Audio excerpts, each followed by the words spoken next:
நான் ரசித்த கம்பன் என்னும் தலைப்பில் பாலகாண்டம் நாட்டுப்படலத்தில் இடம்பெற்றுள்ள பாடலை உங்களோடு பகிர்ந்து கொள்ள வந்திருக்கிறேன். வன்மையில்லை ஓர் வறுமையின்மையால், திண்மையில்லை நேர் செருணரின்மையால், உண்மையில்லை பொய் உரை இல்லாமையால், உண்மையில்லை பல் கேள்வி மேவலால்.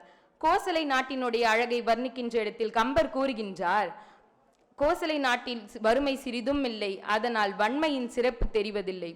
வன்மை என்ற சொல்லுக்கு பிறருக்கு கொடுத்தல் அல்லது தானம் என்று பொருள். நாம் பிறருக்கு ஏதேனும் வழங்குகிறோம் என்றால் அதனை பெற்றுக்கொள்ளும் அளவிற்கு கூட வறுமை இல்லாமல் அத்தகைய அளவு செல்வ செழிப்போடு அந்நாடு இருக்கிறது என்பதை வன்மை இல்லை ஓர் வறுமையின்மையால் என்கிறார் கம்பர். திண்மை இல்லை நேர் செருணரின்மையால்.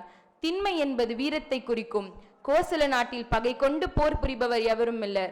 வீரத்தையும் உடல் வலிமையும் வெளிப்படுத்தும் அவசியம் அங்கு இல்லை என்கிறார் கம்பர். அடுத்ததாக, உண்மை இல்லை பொய் உரை இல்லாமையால். கோசல நாட்டில் ஒருவர் கூட பொய் பேசாதலால் உண்மையின் சிறப்பு தெரிய வழியில்லை என்கிறார் கம்பர். இறுதியாக, உண்மை இல்லை பல் கேள்வி மேவலால். உண்மை என்பது அறிவின் மேன்மையை குறிக்கிறது. கோசல நாட்டில் அனைவருக்கும் கேள்வி ஞானம் மிகுந்திருப்பதனால் அறியாமை சிறிதும் இல்லை என்பதை உண்மை இல்லை பல் கேள்வி மேவலால் என்கிறார் கம்பர். கம்பரின் சொல்வளமை கோசல நாட்டின் அழகினையும் செல்வ செழிப்பினையும் நம் மனங்களில் கொண்டு செல்கிறது. வாய்ப்பு தந்தமைக்கு நன்றி கூறி விடைபெறுகிறேன். நன்றி, வணக்கம்.